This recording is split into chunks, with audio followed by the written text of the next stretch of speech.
조선시대 왕들이 평균 46세 전후에 생을 마감했다는 사실 알고 계셨나요? 정치적 숙청과 강제 사망까지 포함하면 이 수치는 더 실감나게 다가옵니다. 최고의 음식을 먹고 당대 최고 의료진을 곁에 두고도 말입니다. 더 충격적인 건 이 짧은 수명의 배경 중 하나로 목욕을 기피했던 생활 문화가 지목된다는 점입니다. 왕조차 제대로 씻기 어려웠던 나라, 조선에 잘 알려지지 않은 현실을 지금부터 하나씩 살펴보겠습니다. 숫자로 조선 왕들의 수명을 먼저 보겠습니다. 조선 왕 27명 가운데 40세 이전에 사망한 왕은 11명으로 전체의 40%가 넘습니다. 40대에 사망한 왕도 8명에 달하고 50대까지 생존한 왕은 고작 3명뿐이었습니다. 60세를 넘긴 왕은 태조, 정종, 광해군, 영조, 고종 단 5명에 불과합니다. 이 수치가 말해주는 건 분명합니다. 왕이라는 신분이 장수를 보장해주지는 못했다는 사실입니다. 가장 비극적인 사례로는 단종이 있습니다. 17세에 폐위된 뒤 사사되었고 문종 역시 39세라는 젊은 나이에 세상을 떠났습니다. 반면 영조는 83세까지 살며 조선 왕 가운데 최장수 기록을 남겼습니다. 이 극명한 차이는 어디에서 비롯된 걸까요? 그 실마리를 당시 사람들의 목욕에 대한 인식에서 찾을 수 있습니다. 조선 사회에서 목욕은 지금 기준으로 보면 상당히 비과학적인 믿음에 둘러싸여 있었습니다. 추운 날씨에 옷을 벗으면 풍기라는 나쁜 기운이 몸속으로 들어와 병을 일으킨다고 여겼습니다. 온천욕에 대한 인식은 더 극단적이었습니다. 뜨거운 물에 몸을 담그면 몸의 진액이 빠져나가 원기가 손상된다고 믿었던 겁니다. 당시 기준에서는 이런 생각이 미신이 아니라 지식층의 상식에 가까웠습니다. 조선 중기의 문신 유희춘이 남긴 미암일기를 보면 이런 인식이 잘 드러납니다. 그는 일기에서 저녁에 아들 흥문에게 자주 목욕하지 말라고 훈계했다라고 적었습니다. 씻는 걸 말릴 정도였던 겁니다. 더 놀라운 건 유희춘이 자기 몸에 이가 많아진 걸 두고 이가 많아졌다, 적어졌다 하니 기쁘다라고 기록한 대목입니다. 당시에는 이가 많다는 걸 기혈이 살아있다는 증거, 즉 건강의 징표로 받아들이는 인식도 존재했습니다. 지금 기준으로 보면 섬뜩하지만 이것이 조선 사회의 현실이었습니다.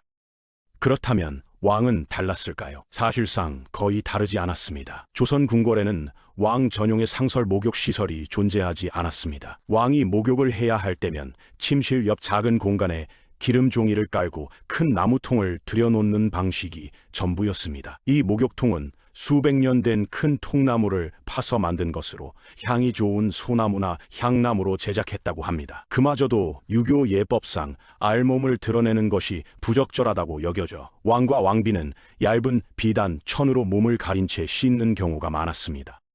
재미있는 건 왕자가 태어났을 때의 목욕 의식입니다. 왕자가 태어나면 3일째 되는 날 길한 시간을 택해 첫 목욕을 시켰는데 이때 목욕물 재료가 정말 특이했습니다. 매화, 복숭아 나무 뿌리, 오얏나무 뿌리, 호두를 넣어 끓인 물에 멜돼지 쓸개즙까지 섞었다고 하니까요. 매화는 굳은 의지를, 복숭아는 장수를, 오얏나무는 정의를, 호두는 지혜를 상징했고 멧돼지 쓸개즙은 살균과 염증 제거 효과가 있다고 믿었습니다. 왕자 한 명 목욕시키는데 이렇게 정성을 들였던 겁니다.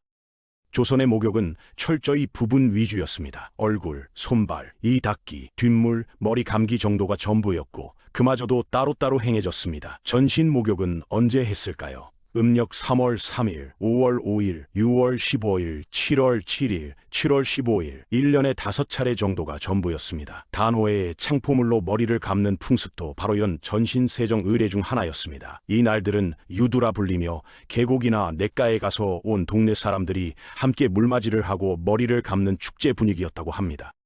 궁녀들의 상황은 왕보다 훨씬 더 열악했습니다. 궁궐에는 궁녀들을 위한 별도의 목욕시설이 전혀 없었거든요. 그럼 수백 명의 궁녀들은 어떻게 씻었을까요? 늦은 밤 10시가 넘어서야 몰래 씻을 수 있었습니다. 궁녀들은 부엌이나 헛간 같은 곳에 목욕통을 가져다 놓고 문을 걸어 잠근 채 조용히 몸을 씻었습니다. 물을 끓이는 소리조차 들리지 않게 조심해야 했고 혹시라도 다른 궁녀나 상궁에게 들키면 감히 궁궐에서 함부로 몸을 드러내다니 하며 벌을 받았습니다. 왕실의 여성들조차 씻는 것이 이토록 눈치 보이는 일이었던 겁니다.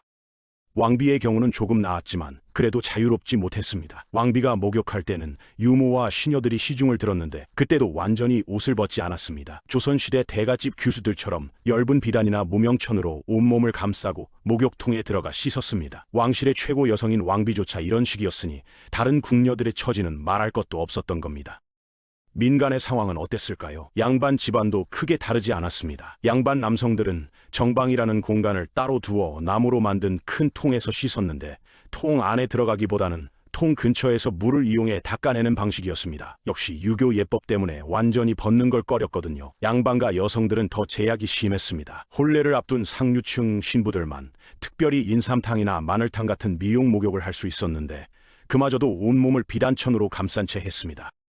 서민들의 목욕은 더 단순했습니다. 냇가나 개울에서 옷을 입은 채로 물장구를 치며 씻는 게 전부였습니다. 전신 목욕은 역시 1년에 5번 정도 정해진 날에만 했습니다. 유두날이 되면 온 마을 사람들이 계곡으로 몰려가 물맞이를 하고 머리를 감았는데 이때는 남녀를 구분해서 다른 장소에서 했습니다. 남녀 유별 사상 때문이었죠. 그래도 이날만큼은 사람들이 모여 함께 씻고 음식도 나눠 먹으며 일종의 축제처럼 즐겼다고 합니다. 하지만 겨울에는 상황이 더 나빴습니다. 추운 날씨에 물을 데우는 것도 쉽지 않았고 앞서 말했듯이 추울 때 옷 벗으면 풍기가 들어온다는 믿음 때문에 사람들은 더욱 목욕을 꺼렸습니다. 서민들 중에는 한겨울 내내 제대로 씻지 못하는 사람들도 많았습니다. 그러니 이가 들끓고 피부병이 생기는 건 당연한 일이었습니다. 그런데도 사람들은 이가 많으면 건강하다는 잘못된 믿음으로 위안을 삼았던 겁니다.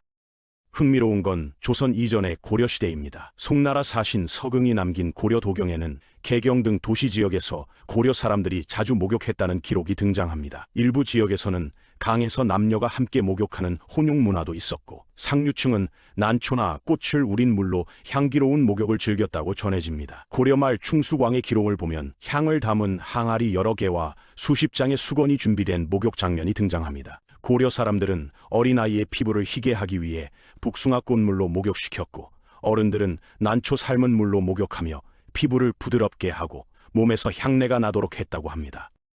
왕들이 온양온천, 평산온천 등으로 행차하며 피로를 풀고 병을 다스렸다는 기록도 고려사에 자주 나타납니다. 고려시대에는 병이 난 신하에게도 왕이 온천욕을 권장했다는 기록이 있을 정도로 목욕이 치료법으로 인정받았습니다. 하지만 조선이 들어서면서 상황은 급변합니다. 유교 국가가 되면서 전신 목욕은 점차 예에 어긋나는 행동으로 인식되기 시작한 겁니다. 개방적이었던 고려의 목욕 문화가 조선에서는 퇴폐로 낙인 찍힌 거죠. 하지만 문제는 조선이 고려에서 누리던 위생 문화를 스스로 내려놓았다는 점입니다. 이로 인한 결과는 실록 속 질병 기록에서 확인됩니다. 조선 왕들의 사망 원인을 보면 종기, 창독, 옹저 같은 세균성 감염 증상이 반복적으로 등장합니다. 문종은 세자 시절부터 큰 종기를 앓았고 실록에는 그 종기가 매우 컸다는 기록이 남아 있습니다. 현대 기준으로 보면 수십 센티미터에 달했을 가능성도 제기됩니다. 조선 왕 27명 가운데 최소 여러 명이 세균 감염과 그 합병증으로 사망했을 가능성이 높다는 분석도 있습니다. 당시에는 항생제가 없었기 때문입니다. 치료법 역시 한계가 뚜렷했습니다. 침으로 고름을 빼고 뜸으로 태우는 방식이 주된 방법이었고 왕조차 극심한 고통을 견뎌야 했습니다. 실록을 보면 왕이 비명을 지르며 고통스러워했다는 기록이 나올 정도입니다. 한약을 바르기도 했지만 효과는 미미했고 결국 내의원 어이들이 할 수 있는 건 기도뿐이었습니다. 조선왕조실록 문종편을 보면 종기에서 악취가 진동했다는 구절까지 나옵니다. 얼마나 심했으면 이렇게까지 기록했을까요? 왕이 고통스러워하는데 신하들은 밖에서 대기만 해야 했습니다. 왕의 몸을 함부로 볼 수 없었거든요. 종기가 심해지면 폐혈증으로 이어질 수 있었지만 이를 막을 의학적 수단은 존재하지 않았습니다. 중요한 점은 이것입니다. 목욕을 거의 하지 않는 생활 문화가 감염 위험을 높였을 가능성이 크다는 점입니다. 깨끗이 씻지 못하는 환경은 피부 세균 증식을 막기 어려웠고 그 결과 종기 같은 질병이 반복적으로 발생했을 수 있습니다. 현대 의학으로 보면 항생제 연고 하나면 간단히 치료될 질병이 당시에는 왕의 목숨을 앗아간 겁니다.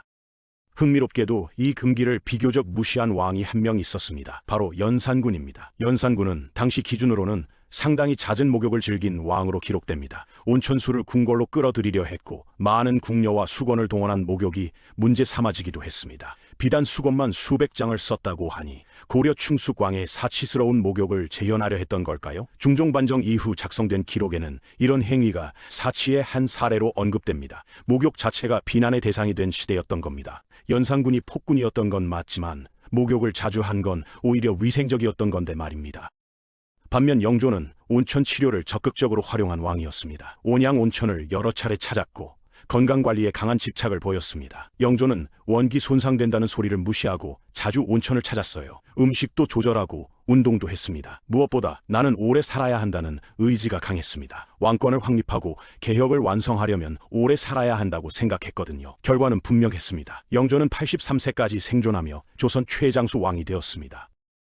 여기서 흥미로운 공통점이 하나 더 있습니다. 60세 이상 생존한 왕들 대부분은 어린 시절부터 세자로 자라지 않았던 인물들입니다. 세자로 태어나면 어렸을 때부터 철저하게 유교 예법 교육을 받습니다. 왕자는 함부로 몸을 드러내서는 안 된다. 목욕을 자주 하면 원기가 손상된다. 이런 걸 주입받는 거죠. 하지만 왕이 될 줄 몰랐던 왕자들은 좀 더 자유롭게 살았습니다. 아마 목욕도 좀 더 자주 했을 겁니다. 일부에서는 이들이 비교적 자유로운 생활을 했고 그만큼 건강관리에서도 유연했을 가능성을 제기합니다. 물론 단정할 수는 없지만 주목할 만한 지점입니다. 결국 금기를 적절하게 깬 사람이 살아남은 겁니다. 조선에는 한증소라는 시설도 있었습니다. 세종 때 처음 등장한 이 시설은 관에서 운영하고 감독하는 일종의 공공찜질방이었습니다. 높은 열로 땀을 내어 병을 치료하는 방법이었는데 서민들도 이용할 수 있었다고 합니다. 현대 찜질방의 원조인 셈이죠. 그러니 조선 사람들이 완전히 안 씻은 건 아니었습니다. 다만 왕실과 양반층은 유교 예법 때문에 이마저도 제약이 많았던 겁니다. 민간에서는 한증소를 통해 땀을 흘리며 몸을 깨끗이 하려는 노력이 있었지만 정작 더 깨끗해야 할 왕실과 양반가는 예법에 묶여 있었던 아이러니한 상황이었습니다.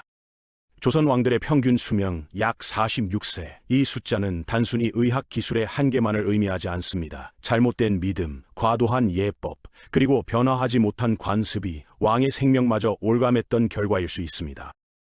고려에서는 하루에 서너 번 씻다가 조선에서는 1년에 5번만 씻게 된 문화의 후퇴, 궁녀들은 밤늦게 몰래 씻어야 했고 민간에서도 추위에 떨며 참아야 했던 현실, 그리고 그로 인해 왕들이 종기로 고통받다 일찍 죽어간 비극, 이것이 바로 조선시대 목욕 금기의 충격적인 진실입니다.